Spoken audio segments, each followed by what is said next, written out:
Hey, what's up? It's Comic 95, the Savior. I want to help you guys out by giving you pointers and tips on things that you should avoid saying, talking about, or writing about during your interview process. So, I currently, at my job, I help hire applicants. And a lot of what I'm going to tell you are things that I have personally read, seen, and heard during the interview process from other applicants, as well as things that, at other jobs that I worked, my employers have told me that they've heard. So I want to help you guys out to avoid making these mistakes, which could potentially cost you the job. So the very first thing that I want to get out of the way is the way that you dress. Now this seems like common sense. Okay, obviously you should be dressed work appropriate. Well, wrong. You would be amazed at how many people show up to interviews here not wearing work attire. And the other really huge mistake that people make is when they are doing Skype interviews. So many foreigners during Skype interviews will be wearing their regular clothes, they'll have on pajamas, and they think like, oh, they're just looking at my face. We can see you. We can see your background, and to be honest, it kind of looks a little bad and suspicious if you're using your phone and the camera is all the way up here. It's like, is this person even wearing pants? So keep these things in mind. No, they don't need to see your full body or, your whole background in your house. But you want to make sure that the background is quiet. We do not want to have to hear the TV and your kids yelling and screaming. If you cannot control what's going on in your house, you need to plan to be somewhere that is going to be quiet and peaceful so that we can hear what's going on while you are talking. You also want to make sure that your connection is good. While we are used to having, Skype calls and connections drop and things like that, no one wants to have to go through that. It's unprofessional, waste our time, waste your time, and yeah, just don't do that. So long story short, dress professionally. Men, you should definitely have on a suit and a tie. If you do not own a suit, you should at least buy a nice white dress shirt, and preferably a blue tie. A lot of people do not know this, but in Japan, blue is normally the color tie that you want to wear if you are looking for a job. They care about tie colors. There's a whole lot into all of this stuff, but that's a whole nother story. Just giving you advice. We're not going to get into the history of things. So if you can, find a nice blue tie to wear. If you don't, red, it's just fine. Don't wear anything wacky or crazy. This is not the time to show off your crazy Christmas ties. Secondly, as for ladies, you want to make sure that whatever you're wearing covers your chest. You do not want to wear anything that's plunged down or, your titties popping out of your turtleneck type thing going on. So you want to make sure that you're dressed modestly and that you should also be dressed professionally. That means, once again, wearing a business suit. So for ladies, you should have on a nice, clean, white blouse and preferably a black suit jacket. If you don't have that, then wear a nice blouse. Once again, something that, comes up to your neck or above. You preferably would like to be wearing a white collared shirt. So while this is technically okay to wear if you have nothing else, I think everybody can afford to go to Walmart, Target, any type of cheap store and buy a nice simple white blouse. Nobody's going to see the price tag or where it came from. They do prefer that you wear a white collared shirt. And again, a suit jacket if you're a lady, a full suit if you're a man. No, they're not going to see what shoes you have on or your pants, etc. So don't make a big to-do about it. But this is for Skype interviews, of course. But you do want to appear as though your entire, outfit is professional and nice. As for showing up in person, it should be automatic. You should be wearing a business suit, and you should be wearing, ladies' business suits. Men, regular business suit for you as well. Of course, depending on the job, they might tell you that it's okay to dress casually. If that's the case, then sure, go ahead. Follow whatever dress code they give you. But do keep in mind that even if they say for you to dress casually, don't dress too casually. Ladies, don't come in there with flip-flops on and a spaghetti string t-shirt. Guys, don't show up with basketball shorts. Yes, I've seen them both. If they say dress casually, wear something that is business casual. You're always better off being overdressed than underdressed. Also, keep in mind that by looking a little bit nicer than the other applicants, it will help with, standing out amongst a sea of other applicants. I will remember the guy that was dressed a little bit nicer versus having to remember, was he the first guy wearing flip-flops or the third one? So keep that in mind. Also, once again, remember, whatever dress code they tell you, you can kind of stick to that. So if they emphasize and stress that you will be doing a demo lesson right after and you're probably going to be, dealing with preschoolers, then it probably would not make sense for you to wear a business suit, obviously, in that type of circumstance if they've told you to wear casual clothes. In this scenario, you probably do want to wear something that's more comfortable, but again, choose something that is modest, that covers up. Not, you don't want to wear tight pants, ladies.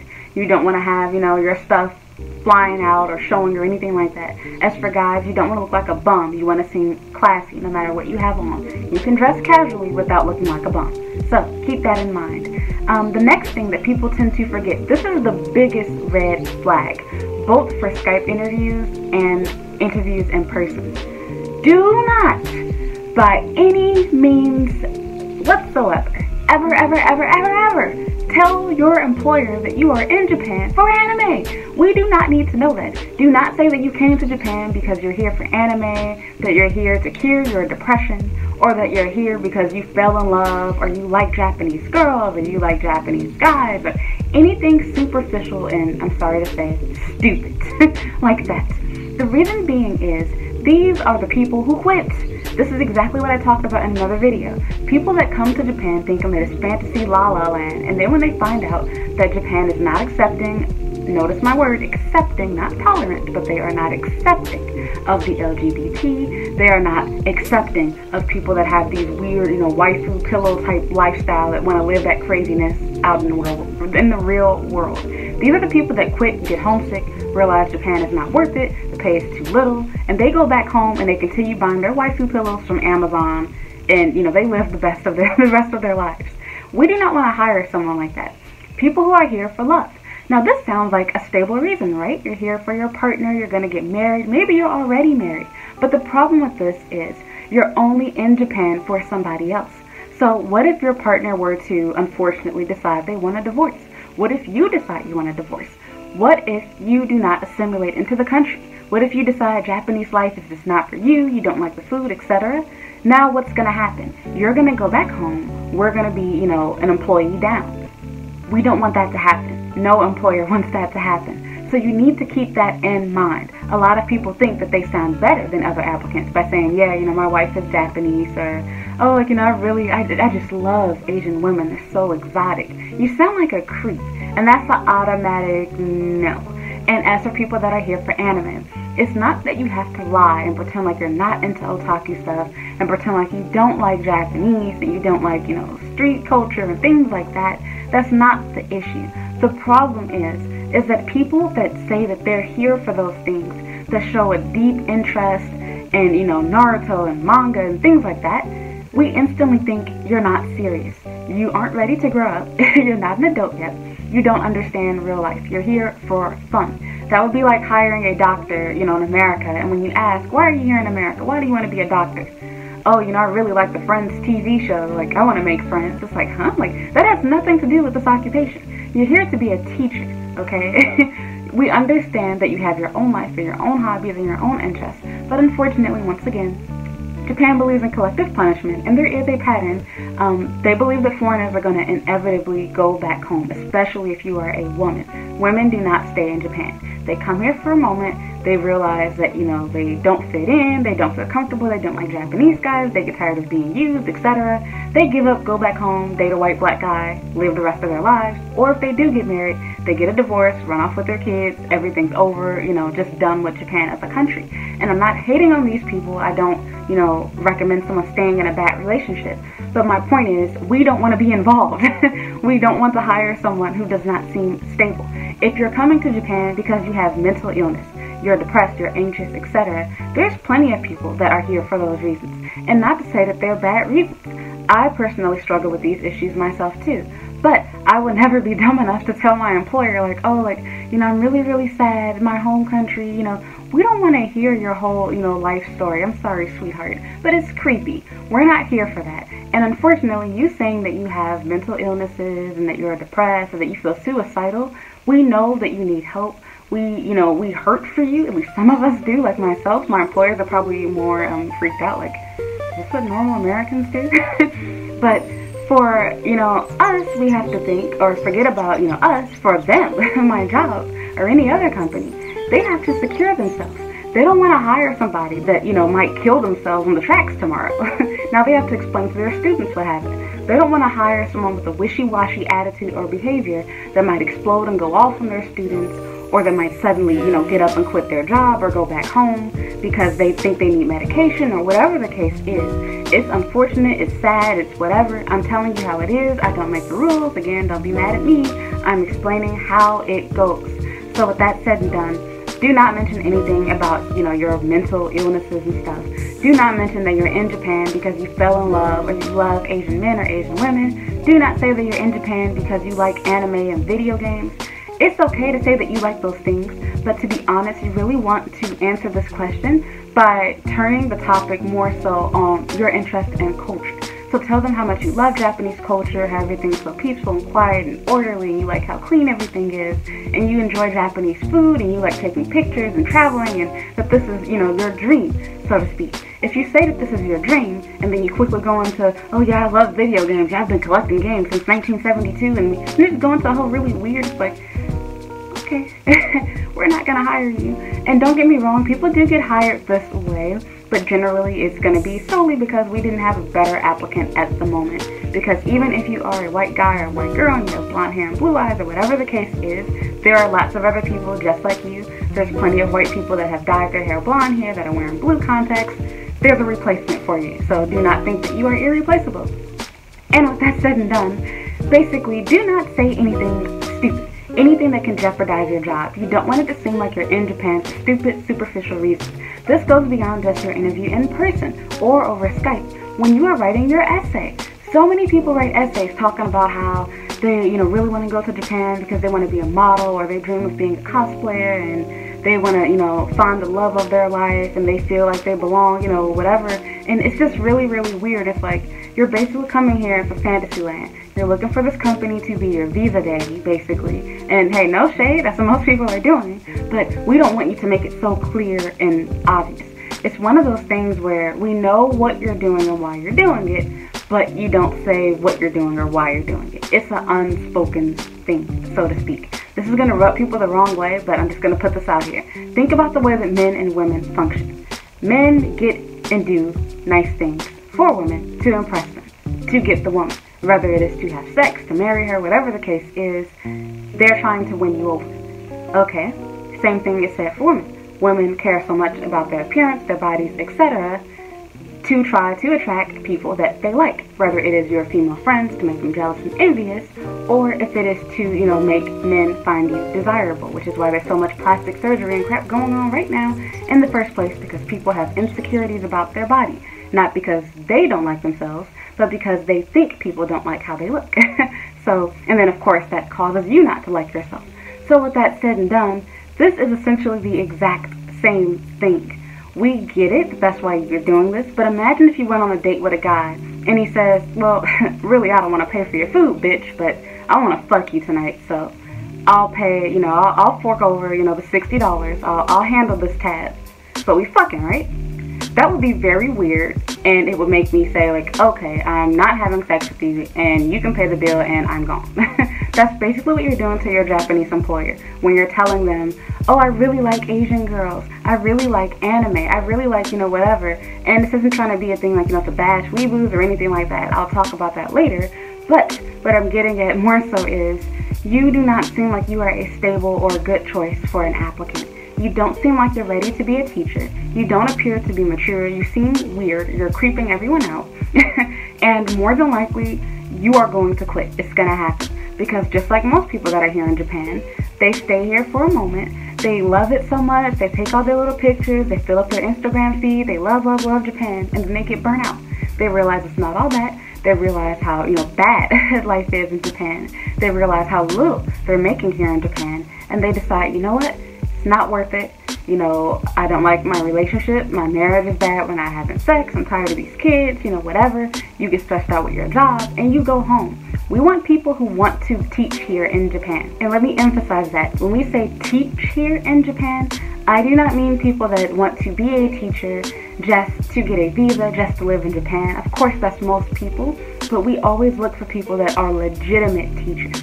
People who have a heart, who have a passion for teaching. You want to let this shine during your interview. You want to show that you are authentically in love with the idea of teaching, that you love to help others grow and learn, and you enjoy seeing their progress. and this is where having experience can be very helpful when talking about your teaching ability. Although, of course, you don't have to have any. It does obviously help a ton, because otherwise you're kind of looking stupid during your interview. They're going to have to fill the time with, so why do you want to work in Japan? And you're going to have to think, how can I say why I want to work in Japan without being honest and mentioning that I'm here for anime and, you know, chicks? How can I do that? So it's really helpful if you do have experience. But again, even if you don't, you can talk about how you would like to, that you became really interested in the thought of teaching English. You want to teach people your native language. You want to help out students here. You know how hard they're working and trying to learn this language. You want to show them how much you are, how selfless you are, how much you care for other people, how hard-working you are. That's what we want to hear. We don't want to hear about your Naruto collection or how many Sailor Moon figurines you have, or, you know, that you have all the One Piece manga books. We don't care about that. We don't care about those reasons for why you came to Japan. And the reason why these questions are asked is to weed out people like you, because we don't want to hire you. And you would think that people would learn by now that, okay, maybe I shouldn't say this, but believe it or not, a lot of people do actually submit ridiculous essays and make ridiculous admissions. Or, you know, did I say an admission? Ridiculous confessions. During their interview process. It's done completely innocently. So again, don't get me wrong. We're not looking for you to pretend like you don't like these things. I would kind of feel like you're being fake if you come in and you pretend like you don't like Japanese people, you don't like Japanese music, you don't like games, you don't like cosplay. It's like, okay, sure. But those people exist. Don't get me wrong. They exist. They're here. But the point is, we're not looking for someone to lie and pretend like they don't like these things. But we want to know that this is not your only reason for being here. We want to know, yeah, I like those things too, but this is what I really like. This place is so different. This is my home. And if you do mention your partner, mention that you're here in Japan for yourself, that you chose to come here, that this is a country that you love and you like and you're fascinated with the country. If your whole conversation is, yeah, you know, I came to Japan because of my wife, or because of my husband, or, you know, because of whatever, then the question becomes in our mind if we don't already ask it. But, so what are you going to do if you all get a divorce? Because let's be real, foreigners get divorces here much more frequently than Japanese do to other Japanese people. It's factual, and that's where the stereotype comes from here. And with that said and done, beyond just divorces, it's also very common for the families to go back home altogether, especially if you are a female, and particularly black women, but you know, women in general. Women are normally the first to quit. They almost never stay for more than a year, and if they do, it's just that 1 year, they're in, they're out. They either had really bad experience or they like Japan, but it just ain't for them. It's a lot of rules for women to follow and adapt to. I talk about this in another video. So anyway, long story short, the two biggest mistakes that I see foreigners make beyond, you know, timeliness and whatnot, because normally people are okay with that, is number one, they are not dressed appropriately for the interview. And number two, being the biggest one, so they should be reversed, they say ignorant stuff. They make, you know, confessions about why they're in Japan that they should not have. So we don't want to hear about, you know, your love for blow-up dolls or, you know, anything like that, or hentai. It doesn't matter if it's true. Don't say that that's why you're here in Japan. It is a guaranteed way to not get the job. Can you get the job by saying these stupid things? Yes. Do all employers care? No. Some of them are so desperate they'll hire you anyway. They'll think it's funny. They expect you to like these things anyway. But my point is not for you to say the expected things. I'm trying to help you have your resume stand out. I want you to leave a good impression. I'm telling you what we're looking for, what Japanese employers are looking for. So please, please, please do yourself a favor. Do foreigners a favor and stop the embarrassment. Don't say this if you are looking for a job here in Japan. Do not write about these things. It sounds stupid and ridiculous, and it is a very clear indicator that we should not hire you because you are not serious about your life and working in Japan. You're just here to get a visa so that you can experience Akihabara and Ikebukuro and go back home. And we don't want that. Nobody wants that. There's a high enough turnover rate. Our goal is to try to lower that as much as possible. We don't want to purposefully hire people and sponsor visas for no reason, just for the person to quit or start to work with another company. So, that's that. If you have any more questions as far as interviews go, you can leave a comment down below or you can send me an email. I will be more than happy to answer your questions. Other than that, please like, comment, and subscribe, and I would really appreciate it if you follow me on Instagram and Twitter. Thank you for watching. Bye!